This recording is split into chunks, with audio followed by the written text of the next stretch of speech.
지난 주일날 세모토 주간 이름에 대한 이야기를 들었습니다. 그죠? 셈, 핫셈, 에스와 할 때 셈이 이름이라고 그래서 그죠? 그래서 출애굽기의 히브리식 이름이 세모토다. 세모토다. 이게 영어로 번역되고 한글로 번역되면서 출애굽기라 했지 히브리식인 성경 이름은 세모토다. 중요 이름들 세 가지가 네 사람이 등장했었는데 첫 번째 우리 출애굽기 1장에 보면 이스라엘 12지파 이름들 그들은 이스라엘 민족의 씨앗으로서 기록해놨다. 그리고 특별히 두 산파 여인 십브라와 부하라고 하는 두 여인을 기록한 것은 하나님이 아주 중요한 사람을 기록으로 남겼는데 하나님을 기쁘시게 한 십브라와 그 이름이 반짝반짝 빛나는 부하라는 이름을 기록한 것 우리가 의미 있게 보자고 그래서 그죠? 우리도 하나님이 기록하고 남기고 싶은 이름이 돼야 된다. 그 다음에 우리가 조금 전에 그랬던 모세 이름 모세는 건지는 자였는데 자기가 건져진 자였지만 그것이 모세의 사명이 있고 이스라엘을 건지는 자의 사명이 있다는 것을 우리 지난번 살펴봤고 그 다음에 출애굽기 3장에서는 여호와란 이름을 통해서 바로 예수아를 계시하시는 그 이름에 대한 이야기 그러니까 이스라엘 12지파의 이름 그 다음에 하나님을 경외한 두 산파 이름 그 다음 모세 이름 그 다음에 야헤라는 이름 요대의 바벨을 통해서 예수님을 계시하시는 그런 모습들을 살펴봤어요. 근데 오늘은 모세는 그 이름대로 건지는 사람으로 살기 위해서 이제 이스라엘 민족의 지도자가 되기 위해서 훈련을 좀 해야 되고 뭔가 세워지는 다듬어지는 시간이 필요한데 오늘 여러분이 조금 우리 잠시 읽었던 출애굽기 2장 1절부터 2장 25절까지가 기간으로 따지면은 모세가 태어나서 80살 되던까지 그렇게 출애굽기 2장 한 절이 80년을 기록한 거예요. 그 중에서도 우리가 방금 읽었던 미디안 강야로 도망가기 전 14절까지가 모세가 궁중에서 40년 동안 왕자로서 훈련받는 기간이고 그러니까 2장 1절에서 아기를 이제 석 달 동안 숨겼다가 석 달 만에 나일강에 이렇게 갈대 상자에 던지니까 바로 공주가 그 아이를 보고 발견하고 기르게 됐잖아요. 그죠? 근데 자기 엄마 젖을 먹고 기르게 되면서 어느 정도 아이가 자라게 됐을 때 그 바로 공주가 자기 집으로 데려가면서 이름을 모세라 지었다. 그랬어요. 그죠? 그러니까 2장 1절부터 오늘 우리가 살펴보았던 2장 14절까지가 40년 동안 궁중 태어나서부터 석 달이 지나서 40년 동안 궁중에서 훈련받는 모습이고 15절부터 2장 25절까지가 또 미디안 강야에서 40년 훈련받는 모습이에요. 그러니까 2장 한 절이 80년의 기간을 기록해 놓은 거예요. 그리고 이제 그가 하나님으로부터 부르심을 받아서 새로운 사명자라서 또 40년 그러니까 40년 궁중생활 40년 광야 훈련 또는 40년 지도자로서 사는 삶 이것이 모세 120년의 삶의 모습이거든요. 40년 40년 40년이 그러니까 이 출애굽기 2장에 80년 기간이 다 기록되어 있는 거예요. 40년은 궁중에서 살고 40년은 미디안 강야에서 살고 그리고 나이 80에 그 호렙산에서 가시떨기 불꽃 가운데서 하나님을 만나고 이제 사명자로 부름받는 그 이야기를 우리가 좀 살펴볼 것입니다. 그래서 첫 번째 애굽의 왕자로서 40년 동안 훈련받는다. 여러분 요셉도 하나님이 쓰기 위해서 자기는 원하지 않았지만 애굽에 보냈고 그 애굽에서 보디발 집에서 나름대로 훈련받다가 감옥 들어가서 높은 사람들 만나서 또 거기서 훈련받다가 그렇게 준비된 상태에서 애굽 총리로 올라가듯이 이 모세도 하나님이 건지는 자로 쓰기 위해서는 그냥 시골 구석에 있다가는 그 사람을 사용할 수 없으니까 애굽의 학문과 지혜, 궁중의 예법 이런 것들을 배울 수 있는 귀한 기간을 40년을 허락하셨다는 거예요. 그죠? 이게 자기 엄마 아버지 품에서 크지 못한 것은 좀 안타까운 일이잖아요.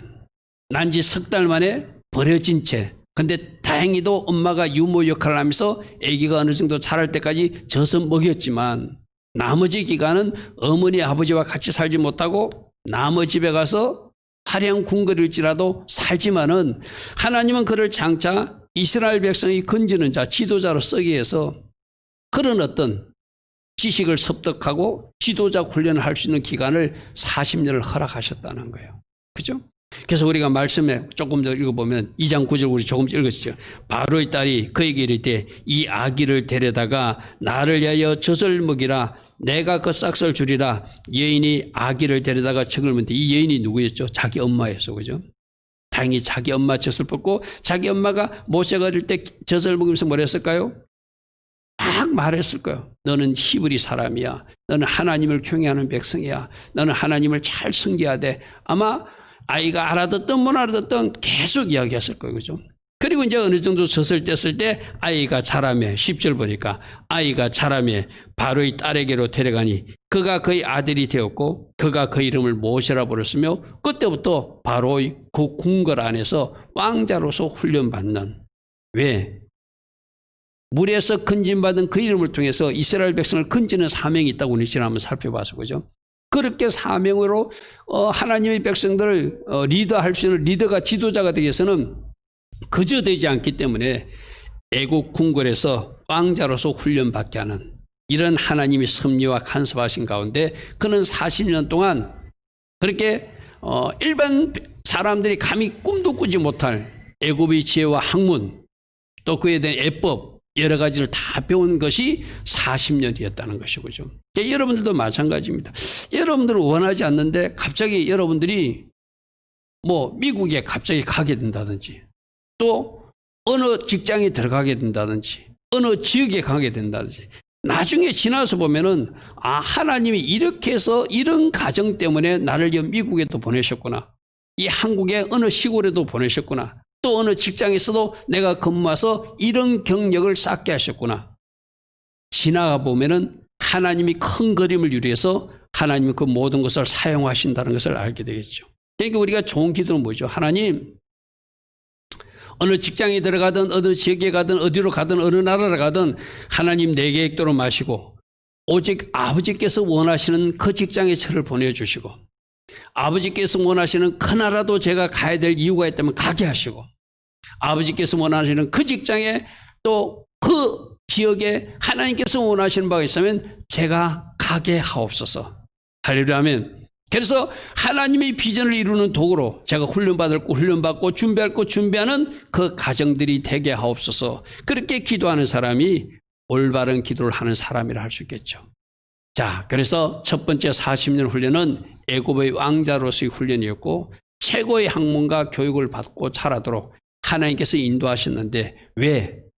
모세 자신을 위해서가 아니라 이스라엘 백성들, 즉 200만 군대를 리드할 수 있는 지도자, 리더십 훈련을 하기 위해서 훈련받게 하셨다. 이스라엘 백성들이 지도자로 사용해서 그 가정을 그치게 하셨던 것이죠. 그죠? 여러분 개인적으로 생각하면은 아무리 궁궐이지만 어머니 아버지와 떠나서 40년 인생을 산다는 것은 아픈 인생이에요. 그죠? 그러나 결과로 보면 하나님 나를 위해서 그가 뭔가 하나님의 비전을 이루기 위해서 궁궐 안에 들어가서 왕자로서 훈련받고 그 학문과 교육을 받을 수 있는 특별한 은혜를 누린 것으로 보면은 그것도 축복이기도 하죠. 그죠? 자, 두 번째, 아까 우리가 어떤 사건 때문에 미디안 강야로 도망가서 미디안 강야에서 양침에서 40년 훈련받는 모습이 또 우리가 아까 읽었던 15절 말씀에 보면 있어요. 그죠? 미디안 강야에서 40년 훈련을 받게 한다. 여러분 생각해 보십시오. 그냥 궁중에서 온실처럼 왕자로만 자라면은 뭔가 또 그 사람이 또 불편한 게 뭔가 빠져나갈 게 빠져나가져서 온실의 하초처럼 연약한 모습이 있을 수 있는 거예요. 그러니까 하나님은 강야로 놓아보내가지고 온실처럼 궁중에서 자라기는 자랄 어떤 필요가 쓰는 것은 거기서 지득하게 체험하게 하시고 그 다음에 광야로 나가서 버릴 것 또 주님 바라보는 훈련 거기서 뭔가 말씀에 순종하는 훈련 거기서 머리 대신 예수께 순종하는 훈련 이런 것들이 우리 강야 훈련이라고 그랬어. 그죠? 그래서 모세에게도 강야에서 훈련이 필요하니까 뭔가 버릴 것은 버리고 채울 것은 채워야 되니까 또 40년의 광야로 하나님이 보내기 위해서 어떤 사건을 일으켰는데 어떤 사건이죠? 하나님께서는 그렇게 사건을 일으키는 게 첫 번째 사건이 이거예요. 히브리 사람이 괴롭히는 애굽 사람을 죽이는 그 마음속에는 늘 히브리 사람이라고 하는 그런 마음의 정체성이 있었어요. 그리고 애굽 사람들이 히브리 사람들을 괴롭히는 데 어떤 분노 같은 것이 있었어요. 어느 날 보니까 11절 보니까 모세가 장성한 후에 한 번은 자기 형제들에게 나가서 이때가 그러니까 나이 40세쯤 됐어 이 말이죠. 그죠? 그들이 고되게 노동하는 것을 보더니 어떤 애굽 사람이 한 히브리 사람과 자기 형제를 치는 것을 본지라. 그러니까 히브리 사람은 자기가 아무리 애굽 국굴에서 살은 왕자로 살았을지라도 히브리 사람이 내 형제고 애굽 사람은 우리를 괴롭히는 우리 민족을 괴롭히는 나쁜 사람으로 항상 인식하고 있었던 거예요. 그런데 좌우를 살펴보니까 12절 사람이 없음을 보고 그 애굽 사람을 쳐 죽여버리고 모래 속에 감추는. 자, 여기서 우리가 뭘 느낄 수 있죠? 모세 속에 뭔가 썬뿌리 같은 것이 있어요. 애굽 사람에 대한 미운 감정, 그죠? 뭔가 또 그들에 대한 상처 이런 것들이 있어요. 그래서 뭔가 하나님이 이런 것들도 처리하기를 원하시는 마음에서 아주 어쩔 수 없이 강야로 도망가게 하시는 것이 하나님이 배치라고 보면 되겠죠. 그런데 그 다음에 어떤 일이 있었죠? 히브리 두 사람이 싸워요. 그래서 자기는 히브리 동족인들이 싸우는 것이 안타까워서 말리니까 그 중에 한 사람이 그 애굽 사람을 죽이는 것을 마침 보았던 사람이요. 13절에 뭐라고 합니까? 이튿날 다시 나가니 두 히브리 사람이 서로 싸우니지라. 히브리 사람끼리 싸우니까 너무나 마음이 아파서 중재를 하는 거야. 너희들 왜 싸우느냐? 그 잘못한 사람들이 네가 어찌하여 같은 동포를 때리고 괴롭히냐 하며 14절 그가 이르되 누가 너를 우리를 다스리는 자와 재판관으로 삼았느냐? 네가 애굽 사람을 죽이는 거 내가 봤다. 애굽 사람을 죽이는 참 나도 죽이려고 하냐? 모세는 아무도 안 받는 줄 알고 하는데 결국 이걸 포기하신 분이 누구죠? 하나님이 포기하신 거예요. 왜? 이 일이 탄로 나야지 모세가 미디안으로 도망가게 돼 있으니까. 하나님의 계획은 뭐였죠? 40년 동안 궁정에서 훈련받는 것이고 그 이후에는 미디안 강야로 보내서 뭔가 강약 훈련을 시키기 위해서 하나님이 이 두 사건을 일으킨 거예요. 아무도 보지 않을 거라고 생각했는데 하나님이 누군가 히브리 사람 한 사람이 보게 만들었어. 마침 그 사람들이 다투는 일에 중재하려다가 오해를 받고 이게 일이 탄로 났구나 하고 이제 도망가야 될 신세가 됐다는 거예요. 그래서 15절에 뭐라고 했죠? 우리 아까 읽어보니까 바로가 이 일을 듣고 모세가 사람이 죽였다는 것을 듣고 모세를 죽이고자 하여 찾는지라. 모세가 바로의 낯을 피하여 미대한 땅에 머물며 하루는 우물 곁에 앉았더라. 자, 이 모든 것이 누구의 연출이다? 하나님의 연출이에요. 그죠? 애굽의 궁궐에서 40년 동안 살게 하신 것도 하나님의 계획이었고 이제 거기서만 있어서는 안 되니까 뭔가 강약 훈련을 받아야 된다고 하나님이 생각하시니까 어떤 사건에 연관되게 만들어서 어쩔 수 없이 그 궁중에서 도망 나와 미디안 강야로 가게 하시는 하나님. 하려면 우리는 이걸 꼭 하나님 앞에 하나님 하신 것을 믿어드려야 돼. 내 모든 삶은 하나님이 주관하고 계신다.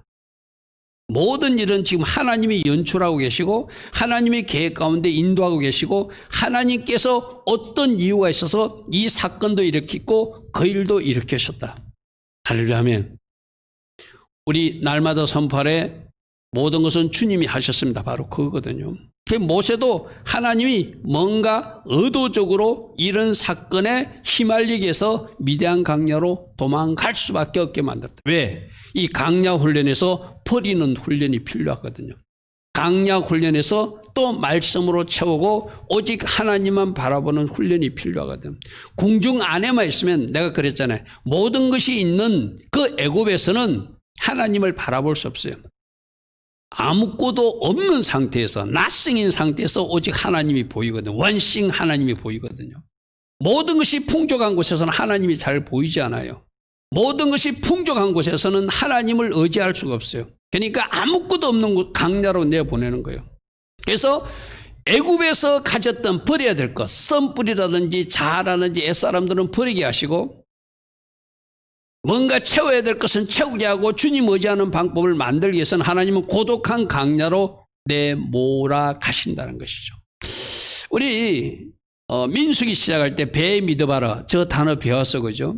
배 믿어봐라가 뭐랬죠? 배는 예서고 믿어봐라 맴은 진리의 말씀으로 훈련하는 장소가 광야다. 그래서 어떤 사건과 일이 탁 떨어졌을 때 우리도 지금 광야 훈련을 받을 어떤 계기가 하나님이 우리를 광야로 밀어넣는 이유는 어떤 일이 벌어졌을 때 내가 말씀으로 반응하는 사람이 되게끔 만드는 곳이 광야예요. 할렐루야 아멘. 누군가 막 미워하는 내가 도저히 견딜 수 없을 정도로 미움으로 가득 찬 사람이 있어. 그 사람들에게 말씀으로 반응하는 훈련은 어떻게 되죠? 그 미워하는 것도 살인이라고 하는 마태복음 말씀이 딱 생각나면은 미워하는 것도 살인이라고 그랬어. 행동으로만 살인하는 것이 살인이 아니라 미움으로부터 살인이 된다고 그랬으니 우리 하나님은 그러한 사람들을 그 미움도 없애라고 그랬어. 그걸 말씀으로 반응하면서 내가 그 하나님이 사람을 태워가는 거예요. 그죠? 그래서 두 가지라고 그랬어요. 다바르라는 단어는 달레트라는 단어와 베이트레시라는 단어인데 베이트레시가 집의 머리에게 달레트 나를 총속시키는 훈련. 지금 우리 성경에서 계속 나오는 이야기는 집의 머리이신 예수께 나를 총속시키는 훈련. 우리로 말하면 예수님 주인 삼는 훈련. 할렐루야 아멘. 광야에서 훈련하는 이유는 집의 머리이신 그분께 나를 종속시키는 예수님이 나의 주인이라고 고백하는 훈련이 광야 훈련이고 모든 사건과 일에 말씀으로 반응하는 훈련이 맴으로 반응하는 훈련이 배 믿어봐라 광야에서 하는 훈련이라고. 우리 민석이 첫 시작할 때 저는 말씀을 들었거든요. 여러분 이게 돌아보시는 모세고행을 계속 반복적으로 하는 거거든요. 매년 하는 거예요. 작년에 했는데요. 그래도 또 들어야 돼. 왜? 잊어버리니까. 우리는 말씀을 지식적으로 아는 것이 중요한 것이 아니라 그 말씀대로 살아내는 것이 중요하니까. 예수께 나를 종속시키지 못하면은 저 다바라는 말씀을 통해서 계속적으로 들어야 되고 내가 말씀으로 반응하지 못하는 사람은 저 맴이라는 단어를 통해서 계속적으로 또 들어야 되는 겁니다. 저런 훈련을 통해서 우리 모두도 광야로 하나님이 내모신다. 그래서 어떨 때는 내 주변에 사람도 없는 것 같고 친구도 없는 것 같고 굉장히 외로운 광야 같은데 그 광야에서 누가 기다리는 거예요? 주님이 기다리는 거예요. 너 지금 친구도 없지, 물질도 없지, 지금 어려운 위기에 빠졌지, 앞으로도 갈 수 없고 뒤로도 갈 수 없지. 나 예수와 좀 만나라고 내가 이 모든 환경을 만들었다. 할렐루야 아멘. 그래서 우리가 어려운 문제가 발생하거나 내 주변에 아무것도 없고 앞으로도 갈 수 없고 뒤로도 갈 수 없고 다 막힌 것 같을 때는 우리 주님이 여러분에게 초청장을 보내주신 거예요. 그 초청장을 통해서 뭐 하라고요? 말씀에 반응하는 훈련, 머리 대신 예수께 복종하는 훈련. 할렐루야 아멘. 할렐루야 아멘. 그것이 바로 광야 훈련이라 이 모세도 뭔가 썬뿌리를 제거하고 하나님만 의지하는 자로 이제 만들고 오직 하나님만 바라보는 사람으로 만들기 위해서 아무도 없는 미디안 광야로 밀어넣으신 거예요. 광야로 내몰린 모세는 이제 미디안 광야에서 40년 훈련을 시작하는데 다행히 하나님이 또 사람을 만나기도 하시죠. 그죠? 누구를 만나가 하면은 제사장 로엘 그 가정을 만나서 그 가정의 딸과 결혼하여서 아들을 낳게 하고. 근데 이 광야 40년 훈련 받을 때 그가 게로솜이라는 아들을 낳고 뭐라고 고백하는지 한번 보십시오. 출애굽기 2장 22절에. 출애굽기 2장 22절입니다. 21절부터 한번 볼까 성경으로. 모세가 그와 동거하기를 기뻐하며 그가 그의 딸 십보라를 모세에게 주었는데 그가 아들을 낳으며 모세가 그의 이름을 게로솜이라 하여 이르되 내가 타국에서 나그네가 되었음이라 하더라. 게로솜이 뭐다? 내가 나그네다 하는 뜻이라는 거예요. 자, 여기서 우리는 또 뭘 배울 수 있죠? 광야에서는 아무것도 없다고 그랬어. 그죠? 그러면 광야에서는 영원히 사는 곳이 아니라 언젠가 돌아가야 될 고향이 있는 사람이 나그네. 그죠? 우리는 우리들이 고향, 우리가 이 땅에서 나그네로 살면서 우리는 어디로 가야 되죠? 저 천국. 할렐루야 아멘. 모세도 이 광야 훈련을 통해서 내가 지금 광야에 있지만 내가 언젠가 돌아가야 될 땅이 있다. 그것은 바로 내 민족들이 살았던 가나안 땅, 그게 영적으로는 바로 천국을 사모하는 백성. 할렐루야면. 그래서 비로소 광야에서 애국 궁궐 아래서는 가나안 땅이 보이지 않아요. 가고 싶지도 않아. 그런데 강야로 내몰리니까 거기서 나그네 신세가 되니까 비로소 보이는 땅이 아브라함 할아버지가 살아셨던 그 가나안 땅이 보이는 거예요. 할렐루야면. 우리들로 강야로 내몰리면 천국이 보여요. 강야로 내몰리면 하나님 나라가 보여요. 강야로 내몰리면 예수화가 보여요. 그런데 모든 것이 있는 세상 애굽에 있으면 예수님이 잘 보이지 않아요. 그래서 하나님은 그 예수님 만나라고 천국 사모하라고 강야로 우리를 밀어 넣으신다는 것이죠. 그래서 40년 강야 훈련을 통해서 썬뿌리도 제거하고, 어떤 썬뿌리겠죠? 애굽 사람들에 대한 미운 감정, 그들에 대한 상처, 그 다음에 아무리 히브리 사람을 사랑했을지언정 애굽 사람을 죽이는 그 살기 같은 거, 헬기 같은 거, 그죠? 분노 같은 거, 이것도 이제 이스라엘 지도자로서 그가 성장하기 위해서는 버려야 될 것들이죠, 그죠? 광야에서는 우리가 버려야 될 것을 버리는 훈련이 광야에서 일어나요, 그죠? 하나님이 뭘 버릴 것인지 하나님이 잘 아시거든.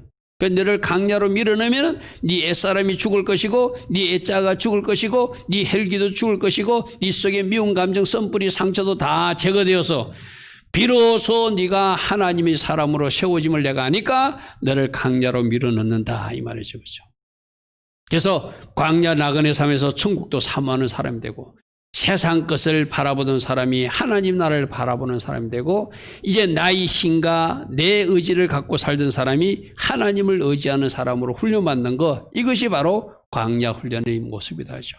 그래서 히브리 기자는 이 모세를 뭐라고 표현한가 하면은 히브리서 11장 24절에 믿음으로 모세는 장성하여 바로의 공주의 아들이라 청함받기를 거절했다. 거기가 어떤 사건으로 인해서 도망 나왔지만 이제는 더 이상 거기 있지 않는 이스라엘 사람들과 같이 배를 타는, 할렐루야면. 그래서 도리어 하나님의 백성과 함께 고난받기를 잠시 제약의 낙을 누린 것보다 더 좋아한 사람이 모세였다, 할렐루야면. 아까 보시죠. 그냥 자기가 애굽의 왕자로 계속 살고 싶으면 그 히브리 사람 편을 들어서 죽일 필요도 없죠, 그죠? 바로 저 말씀이 히브리서 11장 말씀이 바로 그 말씀이거든요. 그가 만일에 애굽의 궁궐을 좋았으면 못 본 자고 자기 아니면 생각했을 거야. 근데 아니야, 나는 고난받는 이스라엘 백성 히브리 사람의 편에 설 거야 라고 선 이 결단을 하나님이 기뻐하셨다는 거예요, 할렐루야면. 그리고 11장 26절에 그리스도를 위하여 받는 수모를 애굽의 모든 보화보다 더 큰 재물로 여겼으니 이는 하늘 상을 주시는, 상 주시는 하나님을 바라보았기 때문이다. 이게 뭐죠? 천국을 사모하는 사람이었다. 하늘 상급을 바라보는 사람이었다, 할렐루야멘. 그런 모습으로 모세를 기록하고 있습니다. 그래서 강야 훈련 이제 끝 지점이 되니까 모세 나이 80세 때 공중에서 40년 지나고 광야에서 40년 지나고 이제 사명자로 40년 이상이 시작될 때 하나님은 호렙산에서 만나주시는 장면이 우리가 지난주 살펴봤던 떨기나무 가운데 불꽃 가운데서 만나는, 그래서 세 번째로 이스라엘 민독제로다로 부르시는 40년의 시간이 이제 연결되는 겁니다. 첫 번째, 궁중 안에서 40년, 광야에서 40년, 민족 지도라서 이스라엘 백성들을 끌고 가나안 땅으로 가는, 그 가나안 땅 입구까지 가는 40년. 이것이 바로 모세의 삶이었다. 모세의 삶이었다.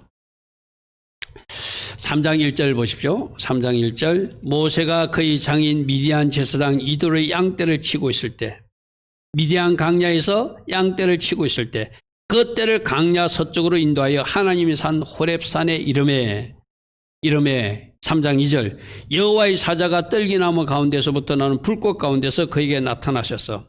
그가 보니 떨기나무에 불이 붙었으나 그 떨기나무가 사라지지 않은 신기한 장면을 보았다.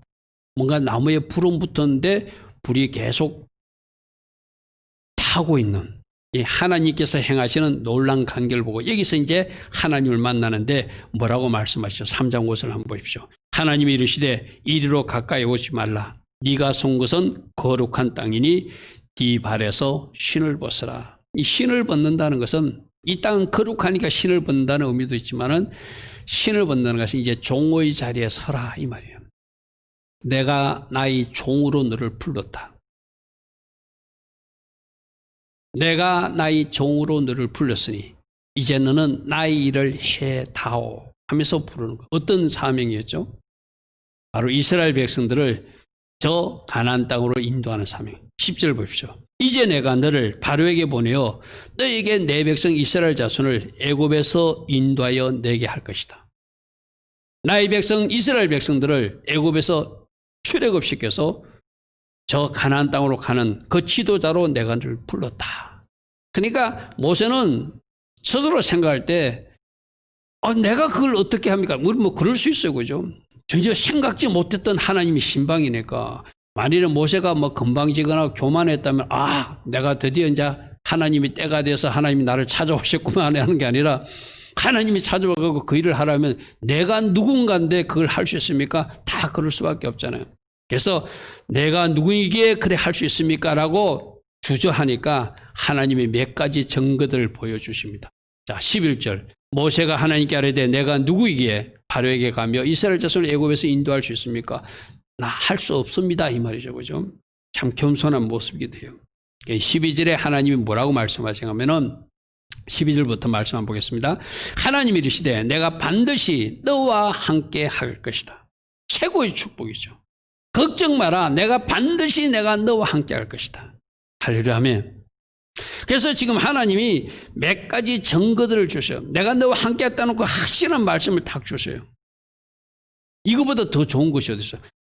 창조주 하나님이, 전능하신 하나님이 나와 함께 하신다는데 뭐가 겁나겠어, 그죠? 여러분들도 마찬가지예요. 오늘 저녁에 이제 여러분들도 모세만 하나님이 이렇게 말씀하시는 것이 아니라 여러분들이 예수님을 영접했을 때 여러분 속에 누가 들어오셔서 예수님이 쳐들어오셨어요. 할렐루야 아멘. 그래서 여러분 한 사람 한 사람은 예수님이 함께하는 사람이에요. 맞습니까? 그런 정체성을 가지고 여러분들이 예수님을 나의 주인으로 나의 구주로 영접했다면은 모세는 이런 음성을 들었으니 참 좋겠다. 근데 오늘 여러분 담임 목사를 통해서 여러분에게 말합니다. 여러분들이 예수님을 인격적으로 영접한 분이라면 여러분들도 예수님이 함께하는 사람들이에요. 할렐루야 아멘. 그러므로 여러분 하는 일에 하나님이 함께 하심으로 그 일이 해결될 것이고 돌파도 일어날 것이고 할렐루야 아멘. 하나님이 계획하신 일이 여러분 삶을 통해서 이루어지는 것도 여러분 믿으시라는 거예요. 할렐루야 아멘. 그래서 내가 너와 함께 할 것이다. 그리고 또 몇 가지 증거를 보이는데 4장으로 좀 넘어가겠습니다. 지팡이를 가지고 네 손에 있는 것이 무엇이냐? 네 손에 있는 것이 무엇이냐? 지팡이 가졌습니다. 이 지팡이 가지고 뭐 했던 것이죠? 지금까지 양치던 지팡이였어요. 목동 지팡이였어요. 이게 내가 지금까지 의지하던 지팡이입니다 하니까 4장 3절에 뭐라고 하시면 여호와께서 이르시되 그것을 땅에 한번 던져봐라 이렇게 말해요. 그러니까 이제 하나님께서 모세가 아직도 잘 믿지 못하니까 확실히 믿을수록 몇 가지 기적을 베풀어 주는 것을 보여주면서까지 이제 모세에게 힘을 실어주고 뭔가 용기를 주려고 하는 모습들이죠. 그런데 자기가 가지고 있던 그 지팡이를 땅에 던지니 뱀으로 바뀌어지더라는 거예요. 여기서 우리가 하나 주는 교훈이 있거든요. 하나님과 함께하지 못하고 내 힘 의지하고 내 방법 의지하던 것은 뱀 같은 존재라는 의미도 있어요. 지금까지 양칠 때 아주 요긴하게 썼던 지팡이였어요. 하나님께서 그렇게 말해요. 지금까지 네가 사용하던 지팡이는 요긴하게 사용한 지팡이인지 모르지만 나와 함께하지 않은 그 지팡이는 뱀이라고 여기라. 할렐루야 아멘. 뱀이라고 여기라. 이제 내가 너희 손에 다시 씌워주는 지팡이 있을 때 그것이 능력이 지팡이가 될 것이다. 할렐루야 아멘. 그래서 4절에 뭐라고 하냐면 여호와께서 이르시되 내 손을 내밀어 꼬리를 잡아봐라 이렇게. 여러분 뱀 잡을 때는 꼬리 잡으면 안 되거든요. 머리를 잡아야 되거든요. 그런데 꼬리를 잡아라는 것은 우리 인간의 생각과 다른 것을 이시하는 거예요. 너 지금까지 의지했던 그 지팡이가 뱀이야. 쓸모없는 거야. 내 쫓아버려야 될 것이야. 네 방법, 네 계획, 네 의지 다 내버려. 그리고 이제 내가 너에게 명령하는데 지금부터는 나의 명령만 그대로 순종하면 네 삶에 기적과 능력이 나타날 거야. 그러면 이 뱀을 꼬리를 한번 잡아봐 이렇게 말해요. 그러면 아까 다발은 예수께 나를 종속시키지 못하는 사람은 어떻게 하죠? 꼬리 잡아는 꼬리 안 잡아요. 머리 잡아요. 오늘 우리도 마찬가지거든요. 여러분들이 어떤 지도자가 뭐라고 말하면은 예 알겠습니다. 내 머리하고 내 생각하고 틀려도 지도자가 말하니까 하나님의 말씀하시니까 네 그렇게 하겠습니다 하는 사람이 내가 예수께 종속된 사람이거든요. 근데 내가 내 머리로 사는 사람은 꼬리 잡으려면 절대 꼬리 잡지 않습니다. 머리 잡습니다. 근데 모세가 어떻게 했다고요? 꼬리를 잡으라는 게 그가 손을 내밀어 그것을 꼬리를 잡으니까 다시 지팡이로 됐대. 하나님 앞에 어떤 말씀이 떨어져도 그대로 순종하면 이제 그 지팡이가 능력이 지팡이 되는 것을 우리 주님이 말씀하시는 거예요. 우리는 보통 꼬리 잡아라면은 아닙니다. 하나님 털렸잖아요. 머리 잡아야지 하고 머리 잡거든요. 그게 불순종이고 그게 바로 능력이 지팡이가 될 수 없는 아까 뱀처럼 되는 지혜라는 거예요. 할렐루야. 우리 모두에게 하나님 말씀하신다고요. 도저히 너희들 머리를 이해되지 않아도 꼬리 잡으면 꼬리 잡아라. 그때부터 너희들에게 준 지팡이가 능력이 지팡이가 될 것이다. 그런 어떤 기억을 한번 쫙 보여줘. 그 다음에 어떤 지팡이죠? 손을 갖다가 4장 6절 보십시오. 여호와께서 또 이르시되 네 손을 품에 한번 넣어봐라. 그가 손을 품에 넣었다가 내어보니 그의 손에 나병이 생겨서 눈같이 된지라. 조금까지 건강한 손이었는데 내 손이 나병이 된 채로 나와버려요. 근데 하나님이 7절에 또 뭐라고 말씀하면은 여호와께서 네 손을 다시 품에 넣어봐라 하시며 그가 다시 손에 품을 넣었다가 다시 내어보니까 본래의 손으로 돌아왔다는 거예요. 자, 여러분, 하나님께서 이 나병이라고 하는 것은 하나의 어떤 저주적인 심판 당했을 때 이스라엘 백성들이 모습이기도 하거든요. 너희들이 만일 저주 속에 있을지라도 너희들이 어떤 저주 속에 파묻혀 있을지라도 나는 그 저주에서 너희를 해방할 수 있는 하나님을 네가 믿어라. 할렐루야 하면 그러면서 완전 저주를 당한 나병손이 깨끗이 치유되는 모습을 보여주는 거예요. 지팡이는 뭐죠? 네가 지금까지 의지했던 것은 뱀인데 그 뱀은 버려버리고 이제 내가 주는 지팡이 잡고 네가 사명 감당해야 되고 너희들이 어떤 저주에 심판하여 있었을지라도 이제 내가 너희들을 회복해서 건강한 소로 바꿔줄 수 있는 하나님이 나임을 믿고 내 시키는 대로 이제 이스라엘 백성들을 이 애굽 땅 노예살에서 탈출시키는 일에 네가 쓰임받아야 된다는 거예요. 할렐루야 아멘. 우리 하나님은 모세가 못한다니까 내가 너와 함께 할 것이다. 지팡이로도 기적을 보여주고 손이 문둥병이 되었다가 낫는 모습도 보여주고 이렇게 또 한 가지 모습은 내가 앞에 스크린에 나오지 않지만 나일강이 물을 또 막 피로 변하는 기적을 보여주고 막 여러 가지를 해줘도 못 믿는 거예요. 나중에는 뭐라고 핑계를 대냐면 나는 말을 잘 못하는 자이니 말을 못해서 나는 지도자가 될 수 없습니다. 그런 말을 해요. 그러니까 4장 11절에 여호와께서 뭐라고 하면 그에게 이르시되 누가 사람의 입을 지었느냐 누가 말 못하는 자나 못 듣는 자나 눈 밝은 자나 맹인이 되게 하느냐 나 여호와가 아니냐. 4장 12절 이제 가라 내가 네 입과 함께 있어서 네가 할 말도 일일이 내가 가르쳐 주리라. 할렐루야 아멘. 모세가 못한다고 하니까 입 누가 만들었니? 하나님이 만들지 않았냐. 내가 만든 너 입 내가 너와 함께해서 네가 어떤 말 할 것을 가르쳐 주리라. 그래도 13절에 모세가 오 주여 보낼 만한 자를 보내소서 하고 또 뒷걸음치니까 14절은 뭐냐면 너 형 아론 있지 아론 붙여줄 테니까 이제 해. 끝까지 해. 14절 보십시오. 여호와께서 모세를 향하여 노아 이르되 레위 사람 내 형 아론이 있지 않느냐 그가 말 잘하는 것을 내가 아노라.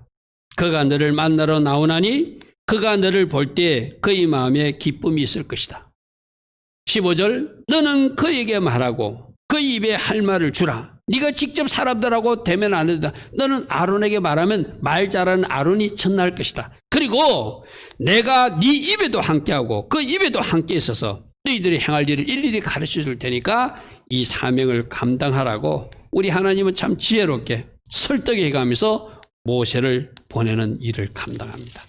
결국 이 일로 이제 모세가 사명 감당하는 모습이 40년 동안 사역이죠. 자, 오늘 세 가지를 살펴봤어요.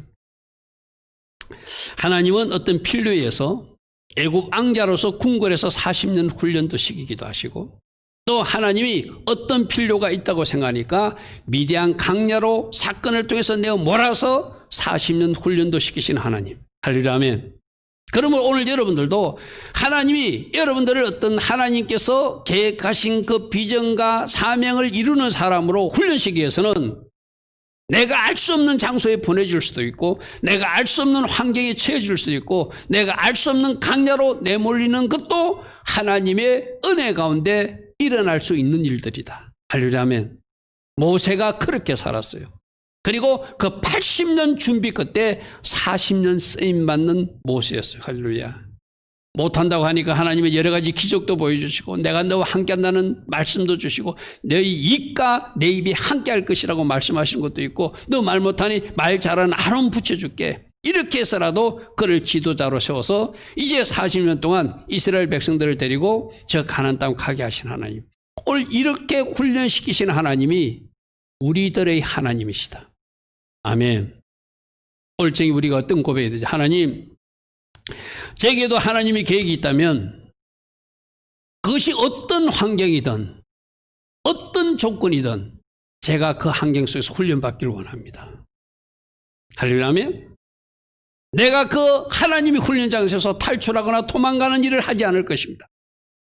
하나님이 오케이 할 때까지 주님만 의지하고 말씀으로 반응하고 머리 대신 예수께 나를 복종시키는 그 훈련을 잘 감당하여서 하나님 쓰시기에 합당한 하나님의 사람으로 제가 준비되기를 원합니다. 할렐루야, 아멘. 이런 결단과 이런 마음을 하나님 앞에 올려드린다면 하나님을 여러분들 핸들링 하셔서 하나님의 계획대로 여러분을 인도하셔서 여러분을 쓰기에 합당한 곳으로 여러분들을 리드하고 인도하셔서 마침내 하나님이 때 모세를 사용하듯이 여러분 각 사람도 하나님 앞에 쓰임받는 복된 주의 일꾼들이 될 것입니다.